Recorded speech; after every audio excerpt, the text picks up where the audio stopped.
Bienvenue à toi, cher Sagittaire, que tu sois du signe du Sagittaire, ascendant Sagittaire ou que ta lune se trouve en Sagittaire, sois le ou la bienvenue. Et si tu regardes ce tirage pour un proche, sois le ou la bienvenue également. Alors j'ai tardé à faire ce tirage bonus, mais je suis heureuse d'être là aujourd'hui pour toi et pour te passer ce message spécial. Et nous avons déjà 2 cartes pour entamer ce tirage. Donc nous avons le 8 de denier qui nous parle de maîtrise, de routine, et nous avons le 5 et nous avons le 5 de bâton qui nous parle de bataille, de conflit. Alors peut-être que tu es en ce moment un peu en conflit avec avec tes routines, avec ce que tu es en train de développer. Si tu es étudiant ou étudiante, peut-être tes études. C'est un peu le message, l'énergie que j'ai. Oui, le 5 de bâton, c'est la compétition, quelques rivalités, peut-être au travail même. Pas forcément que pour les étudiants. Nous avons la mort, donc la mort qui parle de transformation. Alors, est-ce une transformation que tu as engagée et qui est challengeant? Et nous avons le 3 des coupes. Donc la transformation, si ce n'est pas le cas, les difficultés que tu rencontres nécessitent une transformation de ta part et qui va t'amener vers une célébration, une joie, quelque chose de partagé. Donc dépendant de ta situation, il y a quelque chose à changer. Il faut limiter ces conflits, peut-être tourner le dos à ce qui ne fonctionne plus. Si c'est un travail, peut-être changer, en fait, transformer. Ça ne veut pas dire quitter ton travail, mais commencer à réfléchir à quelque chose qui te correspond plus. D'autant que les Sagittaires, c'est aussi la liberté dans son quotidien, dans ce que tu fais, dans tes décisions aussi. Et de la sagesse aussi, c'est la maison de la sagesse. Donc là, il y a quelque chose que toi, il faut que tu changes, que tu modifies. Et je crois que c'est Einstein qui disait ça, comment s'attendre à un résultat différent quand on emploie la même recette. Donc s'il y a quelque chose qui ne fonctionne pas et qui suscite de la négativité, des obstacles, peut-être qu'il est temps pour toi de changer. Peux-tu clarifier s'il te plaît le 8 de denier ?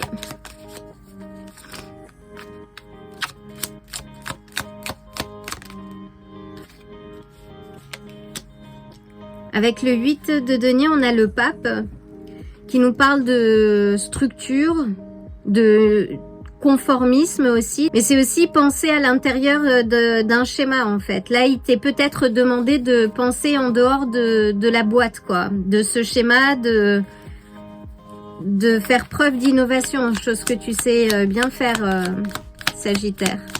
Peux-tu clarifier ? Donc avec le 5 de bâton, on a le roi d'épée. Donc le roi d'épée t'invite à t'exprimer avec transparence, avec vérité, vraiment à être stratégique et à trancher.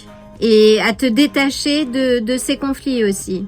S'il y a ces conflits, là on te demande, oui, de te détacher. De parler ta vérité, de poser les choses. Si tu n'as pas l'habitude, c'est ce qui pourrait éventuellement surprendre, c'est ce que j'entends. Quelle est la transformation que les Sagittaires doivent entreprendre, s'il te plaît? Alors là, c'est peu importe la transformation, il faut que tu changes quelque chose. La transformation que tu vas entreprendre va te ramener le succès. Peut-être que c'est te montrer un peu plus visible, te mettre sur le devant de la scène. Parce que le 6 de bâton, c'est une carte de succès, mais de succès visible aussi. Dans tous les cas, cette transformation, elle va t'amener à ce changement. Et la mort, donc, est associée au scorpion. On est dans la saison du scorpion encore. Ce sont des transformations intenses, mais ça n'a rien de dramatique, comme je le dis d'habitude. La mort, c'est vraiment une transformation que tu engages, toi. Contrairement à la tour, où c'est plus une transformation subie. Mais dans tous les cas, cette carte, elle va t'amener vers le succès. Avec le 3 des coupes, s'il te plaît.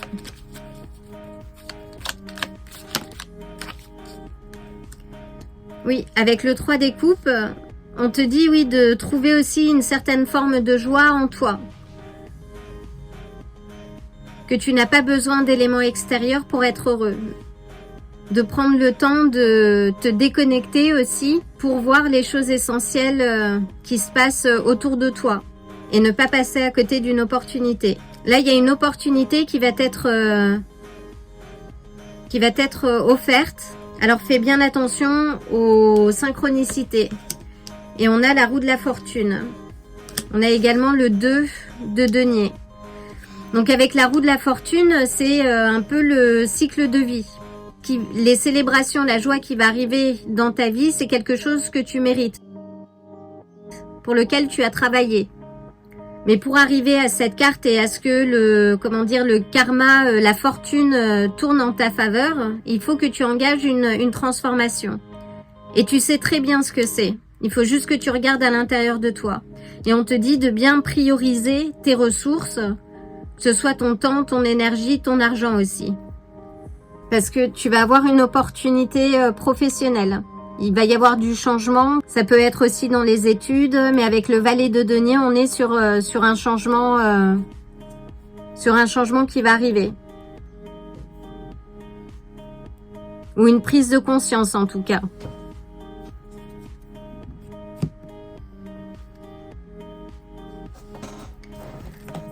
On va te demander quelques confirmations. S'il te plaît. Oui, on te dit de prendre soin de toi. Il est temps pour toi de prendre soin de toi. Ne te laisse pas embarquer dans les énergies des autres, les énergies conflictuelles. Pose les choses à la mode du roi d'épée. Parle vrai. Et les choses devraient bien se passer.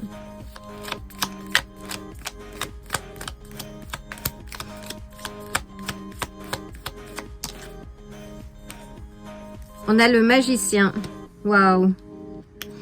Donc avec le magicien, là, ça t'indique que tu as tous les ingrédients, tout le savoir, la connaissance pour faire cette modification, pour engager cette transformation. Et on a le soleil, qui est une autre carte de célébration, de joie. Et en bas de pile, on a le 6 des coupes.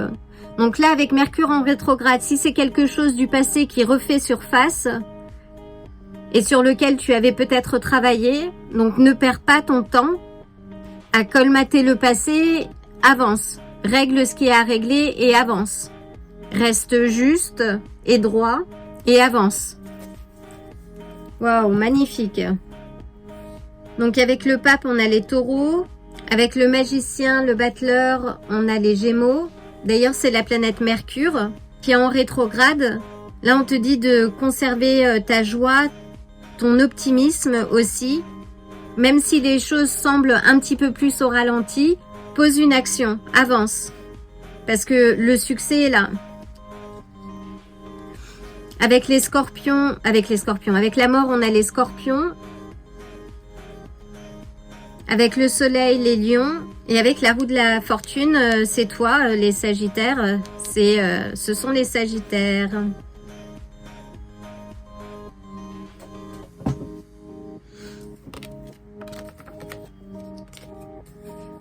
Donc, une dernière carte pour nos chers sagittaires.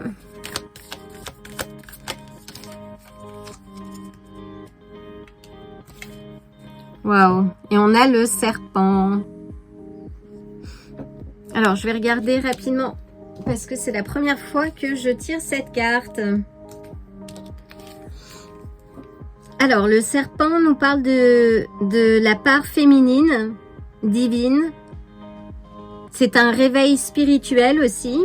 Quand on parle de Kundalini, par exemple, c'est le réveil également du serpent. On parle de guérison. Alors c'est l'un des symboles les plus anciens du monde que l'on retrouve dans beaucoup de cultures. Là il parle d'ailleurs du Kundalini et qui nous parle de réveil spirituel profond. Et que si cette carte ressort aujourd'hui, c'est ce que tu es en train de traverser. Et de la même façon que le serpent mue, tu es en train également de transformer. Donc on a deux cartes de grande transformation, que ce soit avec la mort dans le tarot également, ben le serpent, c'est la même chose. Tu es en train de laisser le vieux, et Mercure en rétrograde nous amène aussi à retrouver ce que l'on n'a pas réellement guéri, et c'est le moment justement d'accueillir ça de manière bienveillante aussi, parce que c'est une phase où même si les choses semblent un petit peu plus en suspens, c'est une phase au cours de laquelle on peut justement travailler sur soi et finir sa mutation. Et là, ça veut aussi dire que si tu es une femme, bon, ça peut être aussi un homme, hein, parce qu'on a tous une part féminine et masculine, qu'il est temps pour toi de réveiller cette part de féminité en toi. Et que le monde a réprimé cette part de féminité, hein, il suffit juste de regarder autour de soi et que l'heure est venue de réveiller ce Kundalini, en fait, cette force intérieure, cette part de sagesse, cette part féminine, sans en avoir peur, en fait. Et là, on nous parle aussi de Méduse, que depuis des générations, les gens ont peur des serpents, mais que nous possédons tous une part féminine et masculine, une part d'énergie féminine et masculine en nous, et que nous devons l'intégrer justement pour arriver à cet équilibre entre le yin et le yang. Donc oui, retrouve ton équilibre, pose les choses. On avait également le 2 de denier, donc si tu es dans une surcharge par rapport au travail, que tu te mets trop de pression, qu'il y a beaucoup de compétitivité, que tu perds un petit peu ta fondation, tes structures, modifie. Là, engage cette transformation si ce n'est déjà fait, continue. Si tu es en cours de mutation, vas-y en confiance et en joie, parce que ce qui va arriver est très positif. Waouh, magnifique message, Sagittaire. Voilà pour ton bonus, l'occasion de t'envoyer le plein de belles énergies en extra, et je te dis à très bientôt. Si ce tirage t'a plu, like la vidéo, abonne-toi et active la cloche pour te tenir informé des prochains tirages. À bientôt!